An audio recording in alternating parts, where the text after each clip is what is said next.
Hey guys, welcome to Nerdarchy for Nerds by Nerds. I'm Ted, hanging out with some of the crew today. Dave. Ryan. And today we're going to do a player tip using skills with a different stat. Well, a lot of this is going to come down to if your GM is okay with it. It's kind of like if your mom says it's okay sort of situation, like growing up. But yeah, like the idea of, say, using a perform skill, but the performance action you're taking is juggling. Well, charisma doesn't make a ton of sense when you're doing this. It's very manual dexterity, right? Right. So it's like, all right, can I do juggling, for performance and totally rock it off of my massive dexterity as opposed to my negative charisma Because I'm ugly as shit. Or the half-orc barbarian takes a horseshoe and bends it straight in front of someone while making an intimidate check. Right. So that that would go off of strength as opposed to the normal, again, charisma. Maybe athletics, constitution for a swim check because endurance.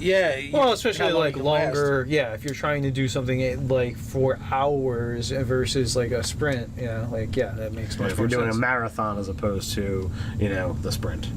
So really using these alternate skills is basically the DM's call. I mean, I wouldn't want to see a session where you constantly have the players lobbying to use their better stats. But opposed to that, having the DM go, hey, you're doing this, give me this kind of check. And I think in Scott's games he's done that with us at times, and we've had other DMs do it as well, and we've done it as DMs. It is a player's tip, but also it's a player's tip that works the best. Use sparingly. Use sparingly when you have the DM's buy-in. Right. The times for you can always kind of make a case for certain things as long as it makes sense. And sometimes you might even make the case when it's not to your benefit. Maybe you are a charisma-based character, or you are a charisma-based character, and you're going to do some kind of like epically long performance, and you offer up to use your constitution instead of your charisma. Because it's going to take just as much endurance as it is going to take your ability to perform.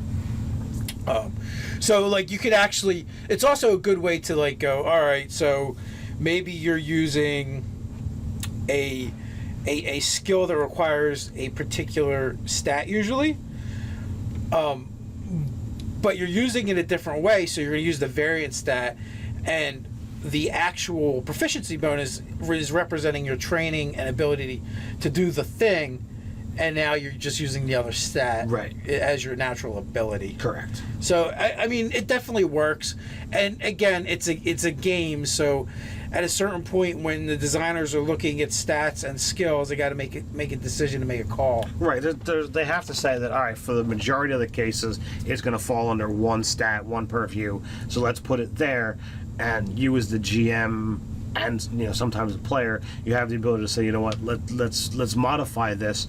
And again, as you said, we're offering this up as a player's tip, but you kind of have to have the GM's permission on it. I agree with the idea of using it sparingly, but don't go crazy. Don't go crazy and say, well, I'm not going to use it then, because there's times that it's definitely apropos, and there's times that you can have a character who's like, all right, I've got this skill with this horrible stat, once during that character's career, if he can shine in that stat or shine in that skill because he's using an off stat, that's going to be really memorable for that player. Yeah, I'm almost wondering, like, what if you were to spend those circumstances, like, if you have the GM that's a little more willing to deal out inspiration, if you could spend inspiration to like use an alternative use of a skill. Yeah, that would be interesting. It's more fate-like in that. And then I was also thinking, if you have players that are actually putting forth suboptimal variants of time, like maybe you would award them inspiration for doing that. Right. Yeah. Again, because it has to make sense. Then there's also an aspect of the game that is already based around this kind of tool proficiencies. Right, where like it's not anchored to anything and it's totally the call of your game master. Yeah, it's up to you and the game master. Like maybe on a crafting check, maybe part of the check is intelligence for the design work, or maybe Another part could be constitution because you have to be at the forge for A 6 long time. hours straight or whatever.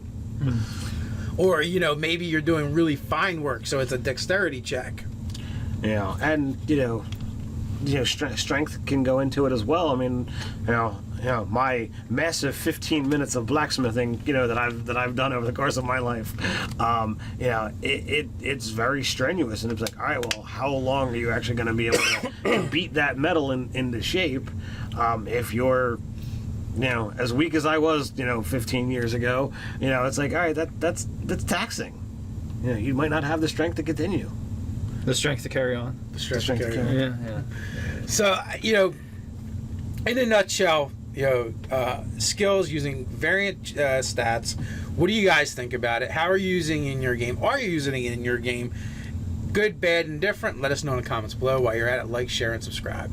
You can tweet us at Twitter. Or you can check out the articles on nerdarchy.com. Till next time. Stay nerdy.